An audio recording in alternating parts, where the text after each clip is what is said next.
You can also see the graphics on page 73. The part has already been cut to size, length, and width, and I've already inspected for the best face and the worst face. I'm going to route on the best face decorative edge RT1 and RT2, so I'm going to route the edges.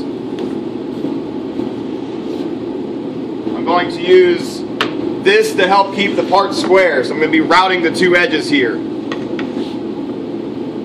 This will keep the part from rocking around.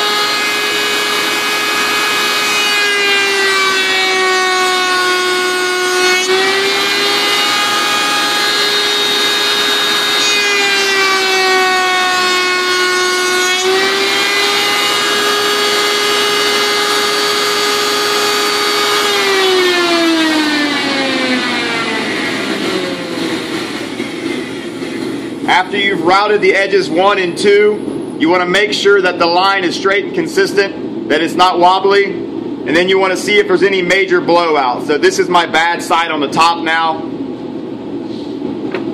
So this would be my good side. I'm going to route RT3 along this edge. I'm going to put the routed edges back down, and I'm going to use the regular push block.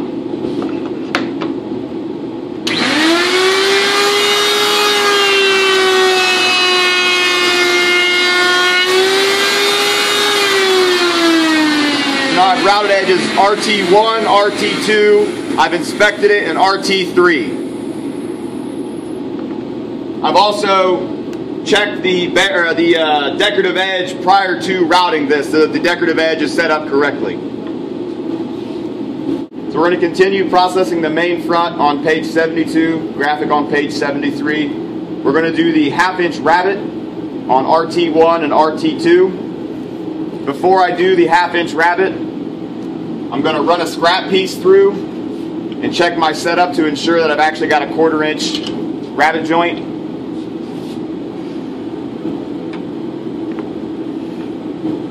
You might want to do 1 or 2 test pieces prior to the rabbet joint. It's a large cut, so you can have some blowout. And again, I'm going to use the angle block to keep this square.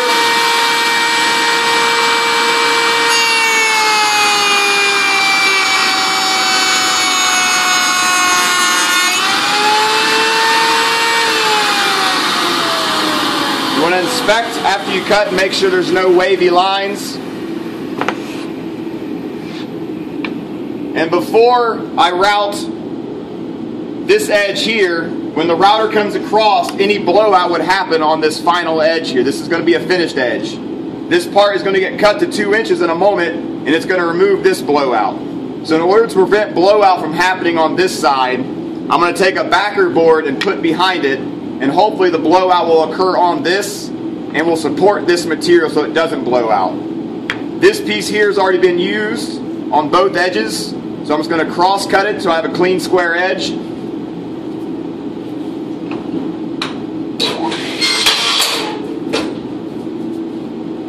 Now I can use a backer board or a sacrificial board to protect this decorative edge after I route. I'll make sure it's pressed together tightly. You don't want the backer board to waddle around.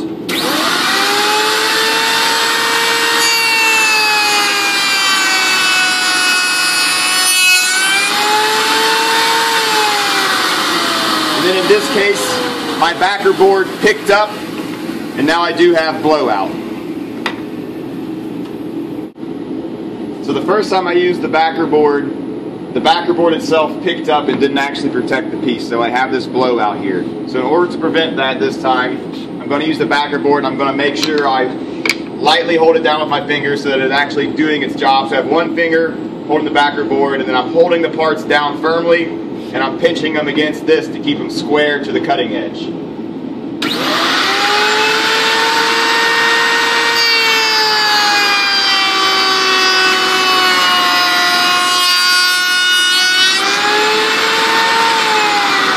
So with the backer board used properly, I have no blowout on the edge that the decorative edges are on.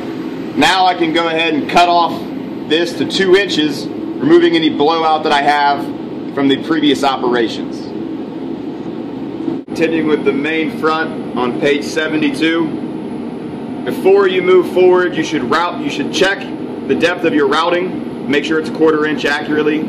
After that, we're going to rip it to 2 inches to remove the blowout on the non-decorative edge. So if you have any blowout, it should all occur from the routing on the decorative edge and the routing from the rabbet on this side and on this side. This edge you should have protected with the sacrificial board. So this edge should be good on both sides.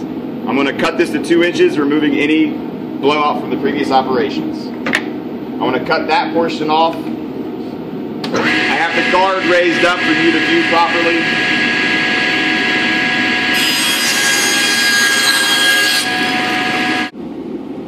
I'm going to show the edge banding step of the main back and the main sides. So it's step 5 on the sides and it's step 8 on the main back. It's important you do all the previous steps in the order until you apply the edge banding. Do not skip around and do the edge banding before or after another step. It must be done at this point in time. So main back, step 8. Main side, there's 2 of them, step 5. Edge banding is fairly straightforward. You'll need to plug the iron in for 2 to 3 minutes to get it hot. It'll heat up very quick.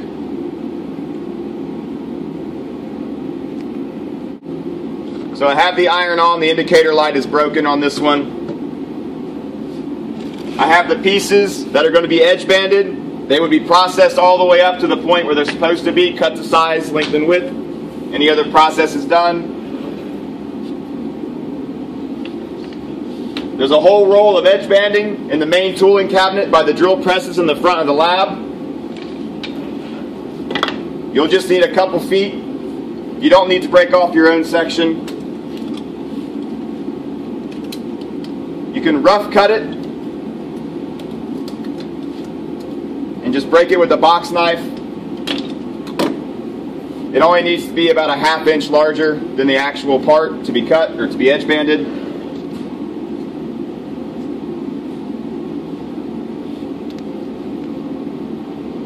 The vise is just here to help hold the parts down. You don't really need to make it that tight. Just apply a little bit of pressure. I'm going to place the edge banding on top of the plywood. The iron I just turned on is already hot enough I can feel the heat.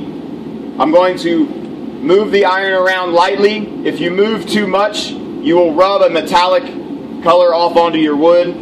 If you don't move at all, you will burn the wood. So you want to move back and forth just a little bit.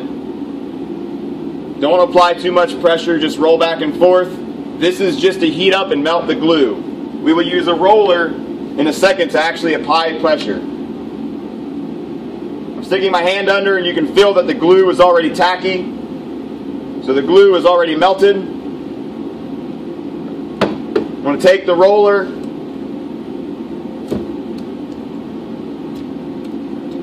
and squeeze the glue into the wood to hold it in place.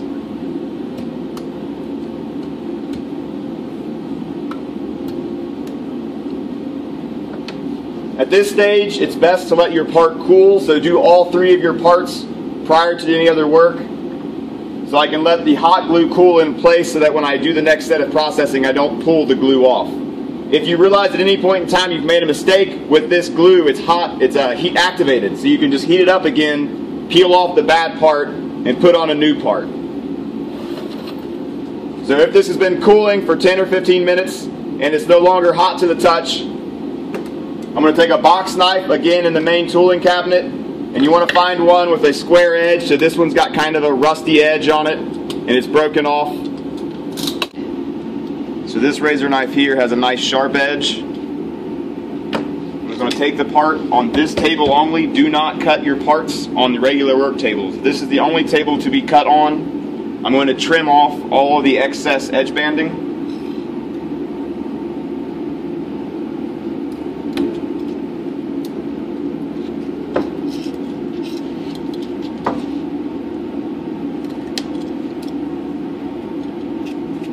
Trying to get as crisp, clean edge as I can. On the long edge here, make sure you don't hold the knife at a sharp angle because you will cut into the plywood. So I'm going to try to hold it square to the part and just slide down the edge.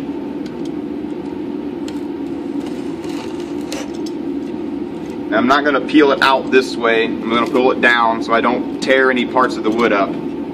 So on this piece, I do have a minor bit of where it ripped out, where I didn't cut it deeply enough. If you have anything more than that piece, it's probably hard to see on camera. You can just reheat it up with the iron, peel it off, and apply a new piece of edge banding.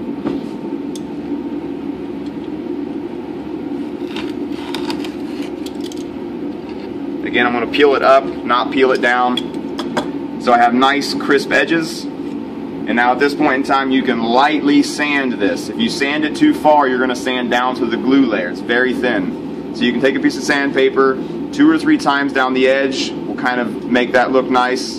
Get rid of any burrs so it feels smooth. Right now it's got a little bit of a rough feel to it. You just want to square it up very lightly. Don't sand it too much. Do that to both of your sides and your back piece before further processing. One final note with the edge banding is please unplug the iron. It heats up very quick and you will burn up the element in the iron. So when you're finished with it, unplug it. Do not leave it unplugged, or do not leave it plugged in the entire time you're working. If someone else needs to use it, it will heat up quickly. So you can unplug it, do your part, and then when they come up, they can plug it back in themselves. We're continuing processing with all the components for the main body. So I have the main front, the main back, and the main sides, pages 73 through 77. We are at the stage where on step 11 for the main front, to cut the dado a 1/2 inch from the top edge. So as you process through, this will be called the top edge. The non-decorative edge is the top edge. We're going to cut a dado a 1/2 inch from the top with the decorative edges up. So with these decorative edges facing up, we're going to match that cut with the back and the sides. So you want to have your back and your sides processed up to this point. So my piece is cut to length and width, and I have my edge banding applied. I have all my sides and my back ready to cut. I have the table saw set up with a dado blade in place at a 1/4 inch dado blade, a 1/4 inch high. I've got my decorative edges facing up, my top edge facing towards the fence. I have all 4 of my parts ready to cut in one setup to ensure that the parts will match up later on. When you're cutting a dado, you can keep pressure on the side the entire time. So I'm putting one on the top to hold it down with the hook on the back, one against the side to keep it against the fence. I'm going to move all the way across.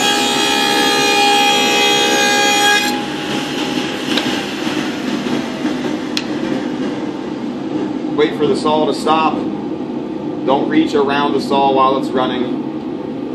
Grab your part, inspect the depth of the dado before you cut the rest of your parts. Notice that the 1/4 inch depth of my 1/2 inch rabbet lines up pretty well perfect with the 1/4 inch depth of my dado. So I have no groove in the tongue here. Now I'm going to start on my main back and main sides. With the same setup, I've adjusted nothing. I've verified that that's all correct. I'm going to cut the 1/4 inch dado 1.5 inches from the banded edge. So this edge has the edge banding on it. This edge does not. So this is my banded edge. 1.5 inches down, I'm going to start my dado. I'm going to inspect the part and determine which is my good side. So I have blowout on this side. That is my bad side. This is my good side. Edge banding towards the fence. Again, put the hook on the part. This goes in between the blade and the fence. This one is pressing it against the fence.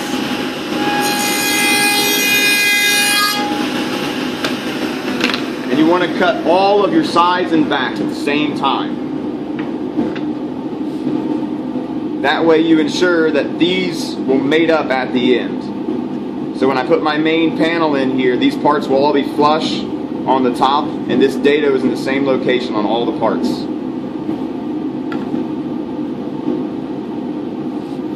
The last part to cut is your main panel. To note with the main panel, the hardboard itself has a tendency to swell near the edges, so you may need to trim from both sides at once in order for it to fit into the dado. So if it does not fit, you can trim it on the table saw on one side and then trim the opposite side so that it'll fit into the dado groove.